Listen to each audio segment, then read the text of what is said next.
கிறிஸ்துவுக்குள் அன்பான தேவனுடைய பிள்ளைகளே, இயேசுவின் நாமத்தில் உங்களை வாழ்த்துகிறேன்.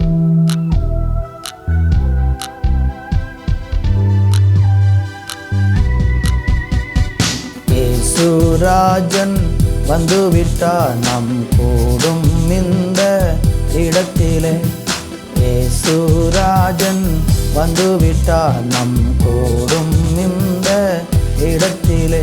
ஓசன்னா ஓசன்னா ஓசன்னா ஓசன்னா, இயேசுராஜன் வந்துவிட்டார் நம் கூடும் இந்த இடத்திலே. இயேசுராஜன் வந்துவிட்டார் நம் கூடும் இந்த இடத்திலே. இருளானவும் வாழ்வுதான் இப்போ வெளிச்சமாகவே மாறுதே. இருளானவும் வாழ்வுதான் இப்போ வெளிச்சமாகவே மாறுதே. இயேசுவின் பேரொளி நம்மில் வீச எழும்பி ஜொலித்திடுவோம். இயேசுவின் பேரொளி நம்மில் வீச எழும்பி ஜொலித்திடுவோம். இயேசுராஜன் வந்துவிட்டார் நம் கூடும் இந்த இடத்திலே. இயேசுராஜன் வந்துவிட்டார் நம் கூடும் இந்த இடத்திலே. அந்தகார வல்லமை முறிந்திட ஆவியானவர் இறங்கி இருக்கிறார். அந்தகார வல்லமை முறிந்திட ஆவியானவர் இறங்கி இருக்கிறார். கர்த்தரின் கரத்தால் கட்டுகளெல்லாம் அசைக்கப்படுகிறதே. கர்த்தரின் கரத்தால் கட்டுகளெல்லாம் அசைக்கப்படுகிறதே. இயேசுராஜன் வந்துவிட்டார் நம் கூடும் இந்த இடத்திலே. இயேசுராஜன் வந்துவிட்டார் நம் கூடும் இந்த இடத்திலே. ஓசன்னா ஓசன்னா ஓசன்னா ஓசன்னா, இயேசுராஜன் வந்துவிட்டார் கூடும் இந்த இடத்திலே.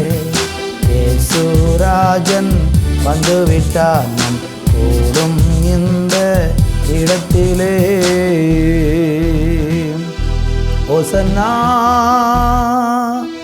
ஓசன்னா ஓசன்னா ஓசன்னா, இயேசுராஜன் வந்துவிட்டார் நம் கூடும் இந்த இடத்திலே. 2-3 பேர் என்னுடைய நாமத்தில் எங்கே கூடினாலும் அவர்கள் நடுவில் இருக்கிறேன் என்று வாக்கு பண்ணின எங்கள் ஆண்டவர் இந்த நல்ல வேளையில் எங்கள் மத்தியில் உலாவுகிறதற்காய் நன்றி. ஒவ்வொருவரையும் ஆசீர்வதியும் ஆசீர்வதியும் இயேசுவின் நாமத்தில் பிதாவே, ஆமேன் ஆமேன். அன்பு தேவ பிள்ளைகளே, இந்த நாளிலே தியானிப்பதற்காக யோவான் சுவிசேஷம் 1ஆம் அதிகாரம் 9வது வசனத்தை தியானிக்கலாம். உலகத்திலே வந்து எந்த மனுஷனையும் பிரகாசிப்பிக்கிற ஒளியே அந்த மெய்யான ஒளி. ஆண்டவராய் இயேசு கிறிஸ்து இந்த பூமிக்கு வந்ததின் நோக்கத்தை வேதம் நமக்கு தெளிவுபடுத்துகிறது. எதற்காக வந்தாராம்? உலகத்தில் வந்து எந்த மனுஷனையும் பிரகாசிக்கும்படியாக இயேசு வந்தார் என்று இங்கே நம்ம பார்க்கிறோம். இந்த உலகம் இருளாலே சூழப்பட்டிருக்கிறது. இந்த உலகத்திலே அந்தகாரம் சூழ்ந்து மனிதர்கள் எல்லாம் இருளிலே, பாவ இருளிலே வாழ்ந்து கொண்டிருக்கிறான். பாவம் என்கிற ஒரு இருள் மனிதனை குருடாக்கி அந்தகாரப்படுத்தி அவன் எங்கே போகிறான் என்று தெரியாமல், என்ன செய்கிறான் என்று உணராமல் அவனுடைய வாழ்க்கையை முழுவதையும் அது இருளாக்கி போட்டுவிட்டது.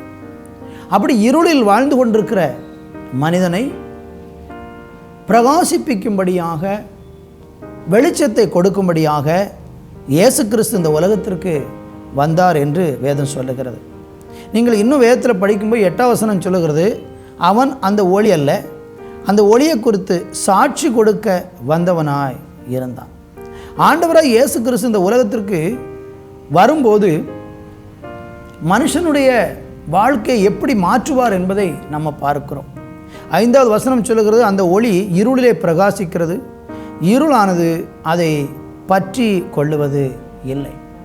அருமையான தேவனுடைய பிள்ளைகளை, இயேசு கிறிஸ்து ஒரு மனுஷனுடைய வாழ்க்கையை பிரகாசமாக மாற்றுவார். இருளை யாருமே விரும்ப மாட்டாங்க, அந்தகாரத்தை யாரும் விரும்ப மாட்டாங்க, எல்லாரும் வெளிச்சத்தில் இருக்கணும்னு விரும்புவாங்க. இன்றைக்கி நீங்கள் ஏதோ ஒரு சில காரியங்களில் உங்கள் வாழ்க்கை அந்தகாரப்பட்டு போய்விட்டதா, இருளாய் மாறிட்டா, நான் எப்படியோ நினச்சேன், திடீர்னு என் வாழ்க்கையில் இருள் வந்து விட்டது என்று நீங்கள் மிகவும் சோர்ந்து போய் இன்றைக்கு காணப்படுகிறீங்களா? உங்கள் இருளை தேவன் வெளிச்சமாக மாற்றுவார். அதற்குத்தான் ஆண்டவரே இயேசு இந்த உலகத்துக்கு வந்தார். நீங்கள் இருளிலிருந்து வெளிச்சத்துக்குள்ளே வரணும், உங்கள் வாழ்க்கை முழுவதும் பிரகாசமாக மாறணும், நீங்கள் வெளிச்சத்தின் பிள்ளையாக மாறணும்னு சொல்லி கர்த்தர் விரும்பி இந்த உலகத்திற்கு இயேசு ஒளியாக வந்திருக்கிறார். இன்னும் நீங்கள் படிக்கும்போது ஆண்டவராக இயேசு கிறிஸ்து இந்த உலகத்தில் வந்து எல்லா மனுஷனையும் பிரகாசிப்பிக்கிற ஒளியாக இருக்கிறார் என்பதற்கு யோவான் சுவிசேஷம் 8ஆம் அதிகாரம் 12வது வசனத்தில் படிக்கும்போது வேதம் சொல்லுகிறது, மறுபடியும் இயேசு ஜனங்களை நோக்கி, நான் உலகத்திற்கு ஒளியாக இருக்கிறேன், என்னை பின்பற்றுகிறவன் இருளில் நடவாமல் ஜீவ ஒளியை அடைந்திருப்பான். இயேசு ஒரு மனுஷனுக்கு ஜீவ ஒளியை கொடுக்கிறார். அவன் எப்படி இருப்பான் பாருங்க, உலகத்திற்கு ஒளியாக இருக்கிற என்னை பின்பு இருளில் நடக்க மாட்டான், என் வாழ்க்கை முழுவதும் பிரகாசமாக மாறும். இன்றைக்கி இருண்டு போன நிலையில் என் வாழ்க்கையெல்லாம் இருளாய் போயிடுச்சு, எனக்கு வெளிச்சம் எங்கே கிடைக்கும்னு சொல்லி உலகத்தில் பல வெளிச்சங்களை நீங்கள் தேடி, இன்றைக்கி என் வாழ்க்கை இருளாய் போயிட்டு எனக்கு வெளிச்சம் எங்கே கிடைக்கும்னு சொல்லி உலகத்தில் பல இடங்களில் நீங்கள் வெளிச்சத்தை தேடுறீங்களா? இந்த பூமியில் நீங்கள் எங்கே தேடினாலும் கிடைக்காது. உலகத்தில் வந்து எந்த மனுஷனையும் பிரகாசிப்பிக்கிற மெய்யான ஒளி இயேசு கிறிஸ்து மாத்திரம்தான். எவ்வளோ பெரிய இருள், எவ்வளோ பெரிய அந்தகாரம், உங்கள் வாழ்க்கையே முடிஞ்சு போச்சுன்னு சொல்லி நீங்கள் நினைத்து கொண்டிருந்தாங்க, உங்களை ஆண்டவர் விளக்கேற்றுவார். வேதம் சொல்லுகிறது, அவர் நெறிந்த நாணலை முறியாமலும் மங்கி எரிகிற திரியை அணையாமலும் இருப்பார். உங்கள் வாழ்க்கை ஒரு மங்கி எரிகிற திரி போல் இருக்குதா? அணைக்க மாட்டார், திரும்பவும் அதை கொழுந்து விட்டு எரிய பண்ணி உங்கள் வாழ்க்கையை பிரகாசமாக மாற்றுவார். அதற்காகத்தான் இயேசு கிறிஸ்து வந்தார்.